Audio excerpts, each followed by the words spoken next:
اعوذ باللہ من الشیطان الرجیم بسم اللہ الرحمن الرحیم۔ السلام علیکم عزیز طلباء، میٹروپولیٹن اسکول سے مس نسرین آپ سے مخاطب ہیں۔ بیٹا آج جو ٹاپک ہم پڑھنے اور سمجھنے والے ہیں وہ حصہ شاعری سے نظم کی اقسام ہیں۔ آج ہم آپ کو نظم کی اقسام پڑھائیں گے۔ نظم کی اقسام سے پہلے ہم نظم کی تعریف سمجھ لیتے ہیں کہ نظم کیا ہے۔ بیٹا نظم کے معنی کوئی منظم بات، یعنی لڑی میں پروئے ہوئے موتی، اسی طرح شاعر اشعار کے تسلسل اور ربط کے ساتھ اپنی بات بیان کرتا ہے، یعنی اشعار کا ایسا مجموعہ جس میں ایک مرکزی خیال ہو۔ اس کے لیے موضوع کی کوئی قید نہیں ہے۔ پیارے بچوں، آئیے اب نظم کی اقسام کی طرف ہم دیکھتے ہیں کہ نظم کی کتنی اقسام ہیں اور کون کون سی۔ بیٹا نظم کی 12 اقسام ہیں۔ نمبر 1 غزل، نمبر 2 قصیدہ، نمبر 3 مرثیہ، نمبر 4 مثنوی، نمبر 5 مسدس، نمبر 6 مخمس، نمبر 7 رباعی، نمبر 8 قطع، نمبر 9 حمد، نمبر 10 مناجات، نمبر 11 نعت اور نمبر 12 منقبت۔ غزل، قصیدہ، مرثیہ، مثنوی، مسدس، مخمس، رباعی، قطعہ، حمد، مناجات، نعت اور منقبت۔ تو آئیے بیٹا آج ہم ان اقسام میں سے ان اقسام کی تعریف سمجھیں گے جو ہماری اردو کی درسی کتاب میں شامل ہیں۔ تو پہلے ہم دیکھتے ہیں حمد کی تعریف۔ وہ نظم جو اللہ تعالیٰ کی تعریف میں کہی جائے، اس میں اللہ کی قدرت اور اس کی نعمتوں کا ذکر کیا جاتا ہے اور اس کی نشانیوں کو بیان کیا جاتا ہے۔ قبضہ ہو دلوں پر کیا اور اس سے سوا تیرا، ایک بندہ نافرما ہے ہم سرا تیرا، گو سب سے مقدم ہے حق تیرا ادا کرنا، بندے سے مگر ہوگا حق کیوں کر ادا تیرا۔ آئیے بیٹا اب نعت کی تعریف سمجھتے ہیں۔ وہ نظم ہے نعت جس میں رسول اکرم صلی اللہ علیہ وآلہ وسلم کی تعریف بیان کی جاتی ہے۔ آئیے نعت کی مثال دیکھتے ہیں۔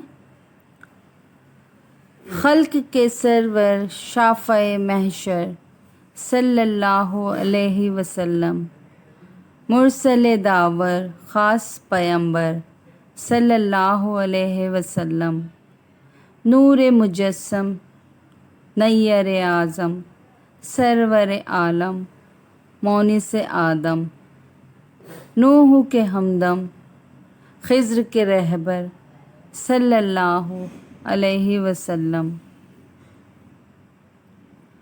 اوکے بیٹا، حمد، نعت اور اس کے بعد اب ہم دیکھتے ہیں مرثیہ۔ بیٹا وہ نظم ہے مرثیہ جس میں کسی کے مرنے پر غم و رنج کا اظہار کیا جائے اور مرنے والے کی خوبیاں اور فضائل بیان کیے جائیں۔ وہ لو، وہ آفتاب کی حدت، وہ تاب و تب،